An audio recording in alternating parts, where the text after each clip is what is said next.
તો પાટણના રાંધનપુરના ગામડામાં ભંગાર ફેરિયાઓની ખુલ્લેઆમ લૂંટ સામે આવી છે। અમદાવાદના વજન કાંટામાં રિમોટથી ગોલમાલ કર્યાનો વિડીયો વાયરલ થયો છે। 14 કિલો ભંગારને 7 કિલો બતાવ્યાનો ગંભીર આક્ષેપ છે। ગ્રામજનોએ ફેરિયાને રંગે હાથ ઝડપી લીધો છે। સમગ્ર પંથકમાં આક્રોશની લાગણી છે, તો આ સાથે જ કડક કાર્યવાહી કરવાની માંગ પણ ઉચ્ચારવામાં આવી છે।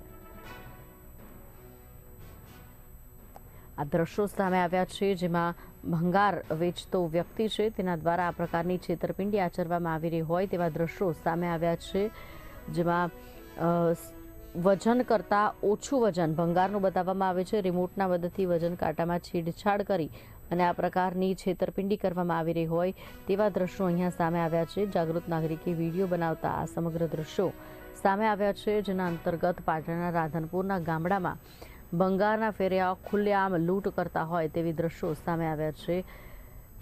14 કિલોના ભંગારને 7 કિલો બતાવ્યો હોવાનો ગંભીર આક્ષેપ અહીંયા સામે આવ્યો છે। ગ્રામજનોએ ફેરિયાને રંગે હાથ પકડી લીધો હતો અને ત્યારબાદ આ વિડીયો બનાવ્યો હતો। સમગ્ર પંથકમાં આક્રોશ છે અને આ પ્રકારની છેતરપિંડી સામે કડક કાર્યવાહી કરવાની માંગ પણ ઉઠી રહી છે।